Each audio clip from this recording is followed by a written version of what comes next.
America యొక్క దుర్బుద్ధి ఎలా ఉంటుందో ఒకసారి చెప్తా వినండి. యునైటెడ్ నేషన్స్ అనేది ఒక ఇంటర్నేషనల్ ఆర్గనైజేషన్. యునైటెడ్ నేషన్స్ లో 193 దేశాలు ఉంటాయి. అందులో భాగంగానే అమెరికా అండ్ మన ఇండియాకు. అయితే ఇందులో రెండు ఫండింగ్స్ ఉంటాయండి. ఒకటి regular funding and second one assessed funding. Regular funding అంటే ఏంటంటే రెగ్యులర్ గా ఫండింగ్ చేయడం.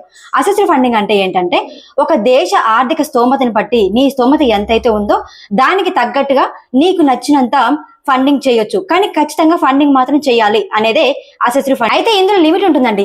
లీస్ట్ లిమిట్, తక్కువ లిమిట్ ఎంత అంటే 0.001%. మరి ఎక్కువ లిమిట్ ఎంత అంటే 22%. ఇప్పుడు అమెరికా చేసేదే ఆ 22%. అన్ని దేశాల కంటే కూడా అమెరికా ఎక్కువ ఫండింగ్ రిలీజ్ చేస్తుంది. అమెరికా చేసేది ఓన్లీ ఈ ఫండింగ్ మాత్రమే కాదు, ఇంకో ఫండింగ్ కూడా ఉంది, పీస్ కీపింగ్ ఫండింగ్. అంటే యునైటెడ్ నేషన్స్ లో ఉండే అన్ని దేశాలకు సంబంధించిన ఆర్మీలకు ఇచ్చే ఫండింగ్ అన్నట్టు. అది ఎంత అంటే 27%. ఇప్పుడు అమెరికా కూడా అన్నిటికంటే హైయెస్ట్ ఫండింగ్ 27% ఈ పీస్ కీపింగ్ ఫండింగ్ కి ఇస్తుంది. ఓకే, ఇది అమెరికాకి సంబంధించిన ఒక గుడ్ హ్యాబిటే, మంచి విషయమే. కానీ ఇందులో బ్యాడ్ హ్యాబిట్ కూడా ఉంది. ఇప్పుడు ట్రంప్ ఏమంటున్నాడంటే నేను యునైటెడ్ నేషన్స్ కి 22% ఫండింగ్ ఇస్తున్నాను అండ్ పీస్ కీపింగ్ ఫండింగ్ కి 27 ఫండింగ్ ఇస్తున్నాను.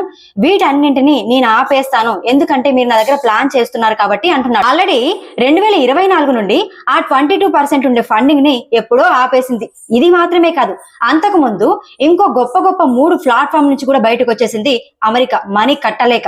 వరల్డ్ హెల్త్ ఆర్గనైజేషన్ నుంచి అమెరికా ఎందుకు బయటకు వచ్చిందంటే చైనాలో కోవిడ్ స్టార్ట్ అయింది. కోవిడ్ స్టార్ట్ అయిన తర్వాత కూడా చైనాని ఎవరూ బ్లేమ్ చేయలేదు. ముఖ్యంగా వరల్డ్ హెల్త్ ఆర్గనైజేషన్ అసలే బ్లేమ్ చేయలేదు చైనాని. అండ్ చైనాలో కోవిడ్ స్టార్ట్ అయిన తర్వాత చాలా రోజుల వరకు కూడా చైనాలో లాక్డౌన్ పెట్టలేదు.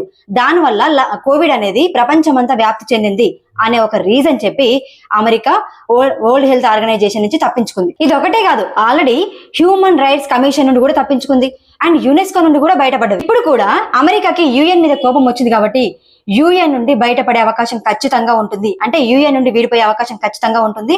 దీనివల్ల వరల్డ్ వార్ 3కి దారి తీసే అవకాశం కూడా ఖచ్చితంగా ఉంటుంది. అమెరికా ఇలా ఇర్రెస్పాన్సిబుల్ గా ప్రవర్తిస్తూనే నేను ఒక రెస్పాన్సిబుల్ దేశం అని చెప్పుకుంటూ ఉంటుంది ఎప్పుడు కూడా.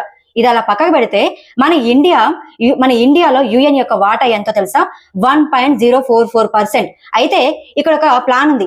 ఏ దేశం అయితే ఎప్పుడు రెగ్యులర్ గా క్రమం తప్పకుండా ఈ ఫండింగ్ లో భాగమై ఖచ్చితంగా పేమెంట్ చేస్తారో వారికి ఒక గౌరవప్రదమైన లైన్ ఉంటుంది. ఇప్పుడు మన ఇండియా అదే గౌరవప్రదమైన లైన్ లో యాడ్ అయింది. 1.044% అంటే అంత ఈజీ కదండి, అంత తక్కువ అమౌంట్ కాదు. ఖచ్చితంగా రెగ్యులర్ గా మన ఇండియా $37 మిలియన్ల పేమెంట్ చేస్తుంది యునైటెడ్ నేషన్స్ కి.